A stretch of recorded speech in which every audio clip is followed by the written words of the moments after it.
하나님께서 사람을 택하실 때 외모가 아니라 뭘 보신다 그랬죠? 중심을 보신다 하셨습니다. 왜 지난 본문을 통해서 왜 하나님께서 사울이 아니라 다윗의 형들이 아니라 사울 왕의 그 장수들이 아니라 다윗을 택하셨는지 이렇게 살펴보았습니다. 사울 왕과 수많은 장수들은 골리앗을 보고 두려워하였습니다. 그러나 다윗은 청년 다윗은 하나님과 그의 군대를 모욕하는 골리앗과 맞서 싸웠죠. 다윗은 사자와 곰과 싸운 하나님 경험을 가지고 나갔습니다. 37절 한번 기억을 상기하는 의미에서 다시 한번 볼까요? 37절입니다. 다윗의 고백입니다. 함께 봅니다. 시작. 또 다윗이 이르되 여호와께서 나를 사자의 발톱과 곰의 발톱에서 건져내셨은즉 나를 이 블레셋 사람의 손에서도 건져내시리이다. 사울이 다윗에게 이르되 가라, 여호와께서 너와 함께 계시기를 원하노라. 다윗이 골리앗 앞에 나갈 때 칼을 가지고 나간 게 아니라, 창을 가지고 나간 게 아니라 뭐 가지고 나갔어요? 고백 가지고 나간 거예요. 사자와 곰과 싸운 그 경험 가지고 나간 겁니다. 건져내셨으니 건져내시리. 그러니까 양을 칠 때 사자와 곰과 싸웠는데 사자와 곰이 와서 양을 물고 가면 쫓아가서 싸워서 다시 양을 구해왔다라는 거예요. 이게 하나님의 은혜였고 하나님의 역사였고 하나님의 도움이었다라는 거예요. 그때 나를 건져주신 하나님, 나를 도와주신 하나님이 이번에도 건져주시고 도와주신다라는 그 고백으로 나갔다라는 거죠. 그럼 어쩌면 사울 왕이나 형들이나 장수들에게도 이 하나님 경험이 있었을 거예요. 그렇죠? 하나님은 각 사람에게 다 은혜를 주시니까요. 우리가 앞에서 보았지만 사울 왕에도 은혜가 있었어요. 1차 블레셋과 전투에서 승리했잖아요. 비록 자신의 믿음보다는 아들 요나단 때문에 승리했지만 하나님의 은혜와 역사로 이긴 경험이 있잖아요. 그런데 뭐해요 지금? 그 하나님의 이름으로 나가 싸우지 못하고 있다는 거죠. 하나님보다도 골리앗이 더 커 보이는 거죠. 하나님보다도 골리앗이 더 커 보이는 거예요. 이게 뭐예요? 메뚜기 컴플렉스죠. 스스로를 메뚜기로 여길 때 세상은 커 보이고, 그죠? 꼼짝도 못하는 거예요. 여러분, 세상을 살다 보면 사람은 누구나 겪는 경험들이 있어요. 겪는 일들이 있어요. 내가 작게 보일 때가 있죠. 저 사람에 비해서, 저 일에 비해서, 그 상황에 비해서, 그 세상에 비해서 내가 작게 보여요. 내가 메뚜기처럼 보일 때가 있어요. 나를 작게 보이게 하는 사람들, 상황이 있다라는 거예요. 이건 객관적인 사실이에요. 그렇죠? 우리가 모든 분야, 모든 삶에서 1인자, 지존이 될 수는 없으니까 어떤 무언가에서는 열등하고 열세하고 힘이 없어요. 저 사람보다 못하는 그런 경험과 상황이 있을 때가 있죠. 그때는 스스로 보기에도 어떻게 메뚜기 의식을 가질 수밖에 없어요. 누구나 사람은 살면서 딱 그런 상황을 맞이하게 되어 있다는 거죠. 문제는 그런 상황을 맞았을 때 어떤 의식을 갖고 있느냐가 중요하다는 거예요. 사람은 다 열등감을 느껴요. 열등감을 가지고 있어요. 왜요? 사람은 불완전한 존재이기 때문에. 사람은 다 온전하지 못해요. 완전하지 못해요. 완벽하지 못해요. 그게 신이잖아요. 인간의 신이 아니기에 인간은 어떤 상황에서는, 특정한 상황에서는 불완전해요. 모자라요. 부족해요. 힘이 없어요. 그러기에 열등감을 느낄 수 있다고요. 근데 문제는 그 열등감을 열등 컴플렉스로 만드는 게 문제라는 겁니다.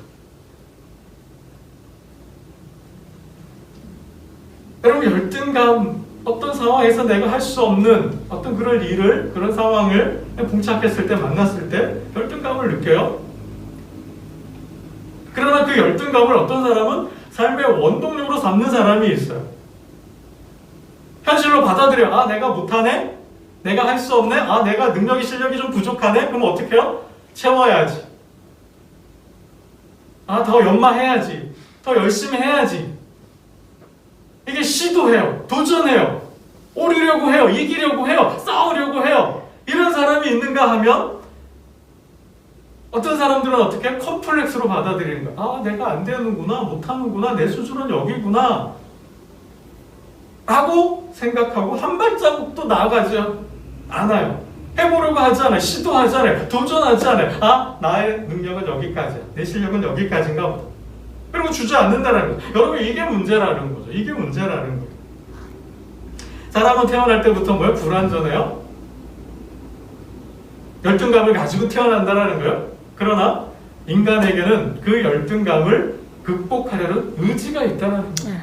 신이 준 선물인지도 모르겠어요. 하나님께서 주신 선물인지도 모르겠어요. 여러분, 열등감을 어떤 사람은 컴플렉스로 느끼는 사람이 있는가 하면 어떤 사람은 삶의 원동력으로 삼고 그것을 극복하는 삶을 사는 사람이 있다는 거예요. 이게 중요하다는 거죠. 여러분, 다윗의 위대함이 바로 여기에 있는지도 모르겠습니다. 다윗은 언제나 하나님의 이름으로 하나님을 믿고 자신의 열등감을, 자신의 컴플렉스를 극복하고 살아왔다는 거죠. 그런 삶을 살아낸지 모르겠어요. 그게 중요하다는 거예요. 여러분, 우리는 언제나 골리앗과 같은 상황을 만나잖아요. 그러한 존재를 만나게 되어 있잖아요. 하나님의 이름으로 나아가 싸워 이긴 경험이 있다면 또 그 사람을 만나도 또 그런 상황이 돼도 뭐야? 또 똑같이 사자와 곰과 싸웠으니까 여호와 이름으로 또 골리앗이 나와도 나가는 거예요. 골리앗의 할아버지가 와도 또 나가겠죠. 왜요? 그런 삶을 살았으니까. 여러분, 그래서 다윗의 용기는 만용이 아니라는 거죠. 그가 정신병자나 조현병자나 어떤 영웅에 되고 싶어 환장한 그런 영웅주의자는, 기회주의자는 아니라는 거죠. 그의 용기에는 근거가 있어요. 어떤 근거요? 하나님 경험에서 나오는 믿음과 용기라는 거죠. 여러분, 하나님께서 주목하여 보신 게 바로 그거라는 거예요. 지난 본문을 통해서 골리앗과 싸우는데 그 누구도 나가서 싸울 생각을 못해요. 엄두를 못 내요. 왜요? 골리앗이 더 커 보였으니까. 하나님보다도 커 보이고 내 자신보다도 커 보였으니까. 그 순간 그 상황만큼에서는 최고가 누구야? 골리앗이라고 생각했으니까 겁이 나는 거죠. 모두가 이길 수 없다고 생각할 때, 모두가 싸울 수 없다고 생각할 때 싸울 수 있다고 생각하고 이길 수 있다고 생각한 사람은 누구예요? 다윗밖에 없는 거죠. 여러분, 하나님께서 보신 게 바로 그거라는 거예요. 여러분, 하나님께서 사울을 왜 버리셨을까요? 사울을 버리신 이유가 뭐야? 본문을 통해서, 성경을 통해서 드러난 그대로를 본다면 사울은 불순종했어요. 하나님의 명령, 하나님의 말씀을 지키지 않았어요. 불복했잖아요. 왜요? 두려워서. 두려워서 스스로가 제사장이 돼서 제사를 집례하고 또 뭐예요? 탐욕, 욕심 때문에, 명예욕 때문에 뭐예요? 하나님의 명령을 어기고 아말렉 족속의 살찐소들을 숨기죠. 그리고 뭘 핑계대고 자신의 책임을 부하들에게 전가하고 지혜가 없는 거죠. 결국 사울의 이러한 통치 모습 속에서 그는 말씀이 없는 거죠.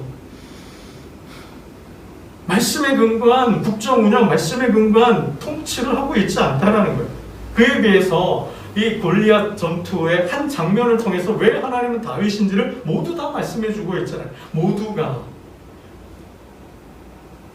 그 골리앗의 기세에 눌려서 하나님과 하나님의 군대를 모욕하고 있는데, 저주하고 있는데 그들은 꼼짝도 못하고 있죠. 근데 다윗은 용기를 가지고 믿음을 가지고 나아가죠. 하나님께 순종하고 있죠. 그러면서도 승리 이후에 겸손한 모습을 보이죠. 골리앗과 싸우는데도 뭐예요? 세상의 방식이 아니라, 저들의 방식이 아니라 다윗의 고유한 방법, 전법으로, 전략으로 싸운다. 이 지혜죠. 뭐예요? 이게 다 어디서 나오는 걸까요? 다윗의 중심에 하나님이 계시기 때문에, 그 하나님을 믿고 신뢰하고 삶을 살아왔기 때문에, 싸워왔기 때문에 그는 골리앗이 아니라 그 누구라도 나가서 싸울 수 있는 것이죠. 여러분, 이게 중요하다는 것입니다. 여러분, 우리가 하나 더 살펴보아야 할 것이 있습니다. 하나님께서는 준비된 자를 쓰신다는 거예요. 어떤 자를 써요? 준비된 자. 실력도 있어요. 능력도 있어요. 용기도 믿음도 있어요. 그렇지만 뭐요? 때가 아니면 안 되는 거죠. 준비되어 있지 않으면 하나님 쓰시지 않는다는 거예요. 하나님의 때가 있다라는 거예요. 그 하나님의 때에 맞춰서 우리는 뭐예요? 저와 여러분은 준비하고 있어야 한다는 겁니다.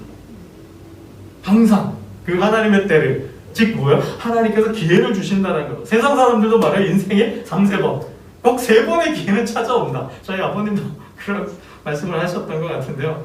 그러니까 돌아보니 내가 뭐 부자가 된든지 아니면 그죠? 뭐 성공을 한다든지 출세를 한다든지 어떤 뭔가 잘 될 수 있는, 흥할 수 있는 그런 기회가 3번은 온다 그러잖아요. 그죠? 하나님께서 기회를 주신다는 게, 하나님의 때가 있다는 거는 하나님께서 쓰실 각 사람을 보낸 이유가 있고 목적이 있잖아요. 그 이유와 목적이 물이 찼을 때, 하나님의 그 때가 되었을 때, 물이 들어오는 것처럼 찼을 때 뭐야? 하나님 쓰신다는 게, 그때를 준비하고 대비해야 하는 거죠. 하나님의 때가 왔는데 기회를 주셨는데 뭐예요? 내가 아직도 준비가 되어 있지 않다면 뭐예요? 패스죠 뭐. 다음 기회가 되는 거죠. 여러분 좀 비유가 좀 그렇긴 한데요. 갑자기 손님이 느닷없이 저녁에 쳐들어왔어요. 이 손님들을 대접하려고 해야 막 음식을 준비하는데 어떤 그릇이 쓰일까요? 비어있는 깨끗이, 그죠? 소재된 그런 그릇이 쓰임 받는 거 아닌가요? 그렇죠? 그러니까 그 쓰임에 맞도록 항상 준비되어 있는 자가 쓰임 받게 되어 있다는 거예요. 여러분 지금 이 상황, 오늘 본문의 상황에서 골리앗을 이길 수 있는 사람은 누구예요? 오직 다윗밖에 없다는 거죠. 믿음과 용기, 실력과 능력, 이 모든 면에서 골리앗을 이길 수 있는 사람은 단 한 사람밖에 없다는 거예요. 누구예요? 다윗이라는 거죠. 모든 사람이 이길 수 없다고 생각하잖아요. 여러분 사울 왕이 어떻게 했어요? 그 상황에서 누구든지 나를 대신해서 나가서 싸워 이긴다면, 골리앗의 목을 베어온다면 뭐 해주게요? 내가 세금을 면해줄게. 자자손손 대대로 세금 면해줄게. 또 딸을 줄게. 내 딸, 가장 예쁜 딸을 아내로 삼게 해줄게. 부마 삼아줄게. 그 다음 또 뭐요? 부자로 만들어줄게. 부자요. 누구든지 좋다라는 거죠. 누구든지 나가서 저자의 목을 베어온다면 내가 그런 대우를 해줄게 라는 거죠. 여러분 이 전쟁에는 다윗의 형들도 참여하고 있잖아요. 장자 엘리압과 또 누구예요? 또 누구죠? 세 사람이 있잖아요.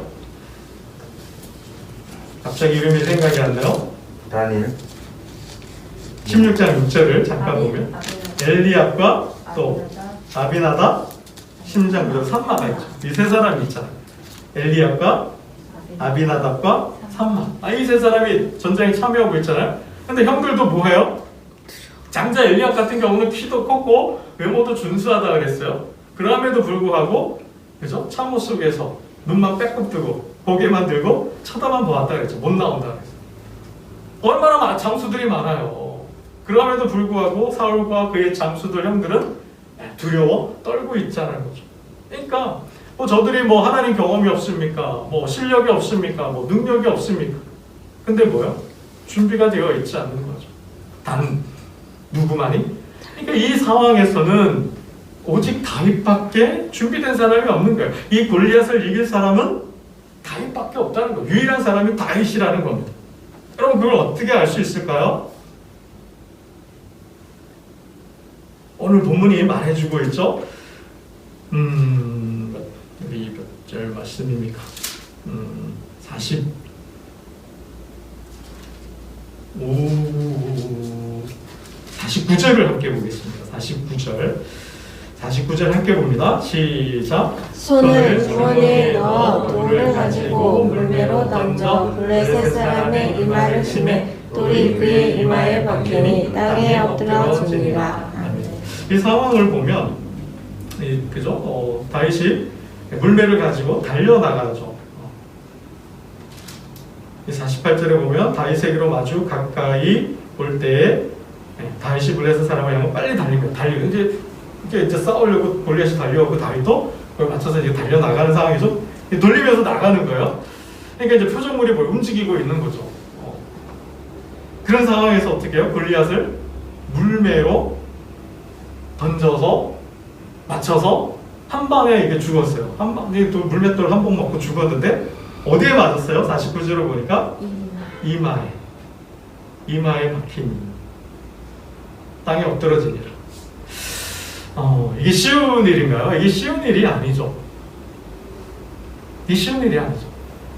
그러니까 다윗이 지혜롭다라는 것, 다윗이 골리앗을 이길 수 있는 사람은 다윗밖에 없다라는 것은 다윗은 자기의 무기가 있다라는 것, 골리앗을 이길 수 있는 무기가 있다라는 것.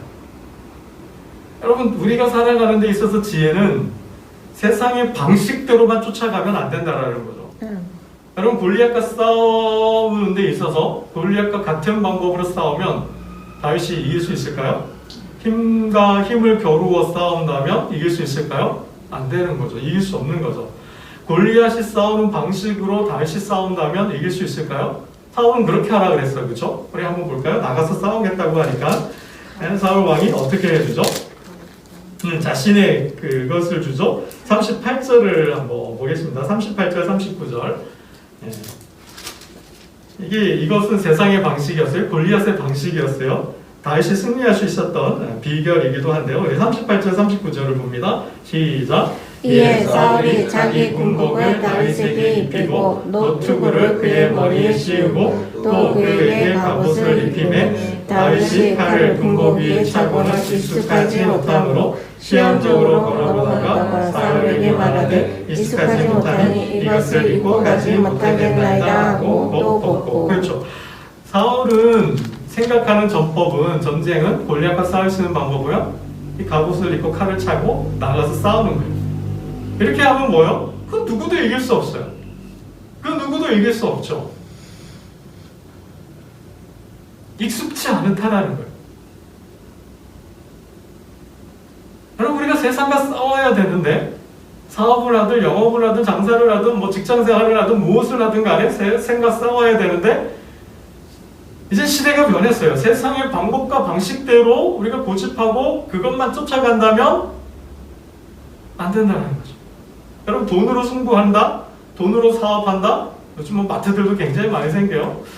하여튼 그런 돈을 가지고 승부를 한다 그러면 도대체 얼마나 많은 돈이 필요로 할까요? 그죠?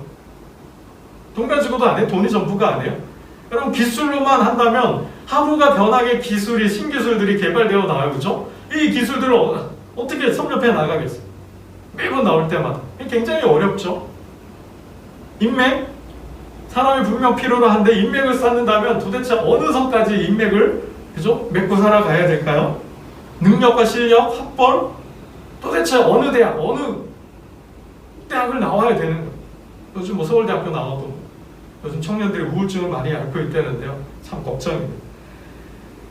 여러분, 이거 전혀 필요 없다라는 게 아니라 필요해요. 그죠? 어느 정도 필요하지만 그게 전부냐, 그게 다냐? 그건 아니라는 거죠. 그럼 뭐가요? 우리가 인사이트를 얻어야 돼요. 골리앗과 싸울 수 있는 방법은 그런 세상의 방식, 골리앗 방식만이 있는 것이 아니라 또 다른 방식이 있다라는 거예요. 그건 뭐예요? 나만의 방식이 되어야 한다라는 거죠. 다윗의 방식은 뭐였어요? 물매였다라는 거죠. 물매가 아니면 다윗을 이길 수가 없는 거예요. 가까이 가서 1대1로 백병전하는 것처럼 맨주먹 갖고 싸운다 그러면 골리앗을 이길 수 있는 사람은 없는 거죠. 더군다나 다윗은 더군다나 이길 수가 없는 거죠. 골리앗을 이길 수 있는 방법을 찾아야 되는 거죠. 그 방법이, 비법이 다윗에게는 있었다는 거예요. 여러분, 우리도 마찬가지죠. 세상을 사는데 세상에 가진 것이 없어도 세상을 사는 지혜가 필요하다는 거죠. 세상을 이길 수 있는 능력이 필요하다는 것이죠. 여러분, 이게 중요하다는 거예요. 세상의 방식대로 싸운다고 우리는 100% 패할 수밖에 없어요. 절대로 이길 수 없어요. 세상의 무기로는 절대 승리할 수 없어요. 나의 무기, 나의 전략, 나의 비책이 필요하다라는 거죠. 여러분, 이걸 찾으셔야 한다라는 거예요. 다윗에게 물매라는 거죠. 세상을 이기는 무기, 물매가 있었다라는 거예요. 단순히 그냥 애들 장난하듯이 놀이하듯이 뭐 이런 수준의 물매 수준이었을까? 그게 아니고 1인자였다라는 거죠. 물매에서 1인자였다는, 메이저급이었다는, 마이너가 아니라 메이저급이었다는 거죠. 여러분, 이게 중요하다는 거예요. 내가 세상을 이길 수 있는 그 무기는 갈고 닦고 갈고 닦고 갈고 닦아서 그 분야에 있어서는 최고의 수준까지 신의 경제까지 갈 수 있어야 한다는 것입니다. 독보적인 존재라는, 독보적인 기술, 독보적인 그 능력, 타의 추정을 불허하는 그 누구도 흉내낼 수 없고 따라올 수 없는 그 무엇, 그 능력을 가질 수 있어야 한다는 거죠. 여러분, 하나님은 준비된 자를 쓰십니다. 뭐 여담인데요. 요즘 가요계 대세는 임영웅 씨더라고요. 그냥 모든 가수들을 통틀어서 연예계를 통틀어서 모든 방송을 통틀어서 임영웅 씨가 출연하는 방송을 따라올 수가 없더라고요. 우리는 임영웅 씨가 영웅이 되는 과정을 다 봤어요, 그죠? 그 경영. 그러니까 제가 보니까 때가 딱 맞은 것 같아요. 물이 들어왔을 때 노져라로 표현처럼 그때를 정말 정확하게 잘 맞은 것 같아요. MBC 나왔어도 안 됐을 것 같고 SBS 나왔어도 안 됐을 것 같고 이제 딱 시작하는 그 무렵에 스타트조로 그죠? JTBC를 만난 게 아주 신의 한 수 같은 그리고 그 프로의 사회자 김성주 씨가 또 아니었으면 또 안 됐을 것 같은 생각도 해보고요. 그리고 뭐예요? 무엇보다도 가장 중요한 것은 자기 때를 기다리면서 군고구마를 구워가면서 노래 불러가면서 연습해오면서 왔다라는 거죠. 그러니까 실력을 쌓고 쌓은 거죠. 실력을 쌓고 쌓는 가운데 좋은 방송사를 만났고 사회자를 만났고 또 출연진들, 좋은 출연진들을 통해서 정말 아름다운 선의 경쟁을 통해서 정말 누가 보더라도 정말 공감하고 또 스토리가 있잖아요. 감동적이고 우리들의 스타가 정말 그 이름처럼 영웅이 될 만한 사람, 그 소질과 자질들을 다 갖추었다라는 것. 여러분, 이런 거죠. 정말 다윗의 상황이 그러하였다라는 거예요. 여러분, 저와 여러분의 상황 속에도 인생 중에도 그런 상황이 올 줄로 믿습니다. 아멘. 저는 언제나 낙관적이거든요. 저는 언제나 믿고 있거든요.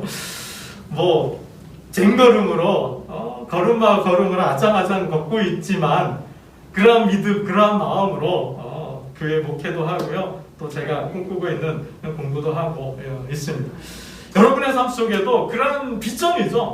그런 비전을 품고 그런 달과 같은 마음으로 임영웅 씨와 같은 시나리오를 가지고 우리가 하루하루 앞으로 전진해 나아간다면 그러한 기회와 때는 반드시 올 줄로 믿습니다. 아멘. 그럼 주님도 30년 준비하셨죠.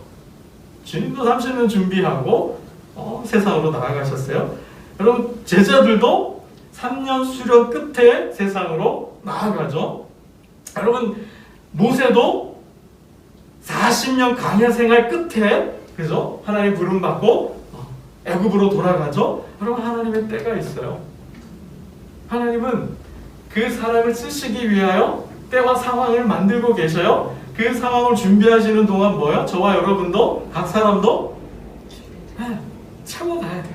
열등감이 있어요. 불완전한 거 있어요. 부족하고 온전하지 못한 것이 있어요. 그것을 뭐예요? 주저앉으면 안 되고 그 열등감을 삶의 동력으로 삼아서 그거를 하루하루 극복해 나아가고 나를 훈련하고 연단해 간다면 하나님은 반드시 하나님의 때에 하나님의 기회를 주시는 줄로 믿습니다. 아멘. 정말 그날을 꿈꾸고 오늘 하루를 최선을 다하여 그러한 고난과 아픔과 눈물과 열등감이라고 할 수 있는 그 모든 것들을 우리가 산을 넘듯이 넘어간다면 그 영광의 날이 반드시 올 줄로 믿습니다. 기도드리겠습니다. 하나님 아버지,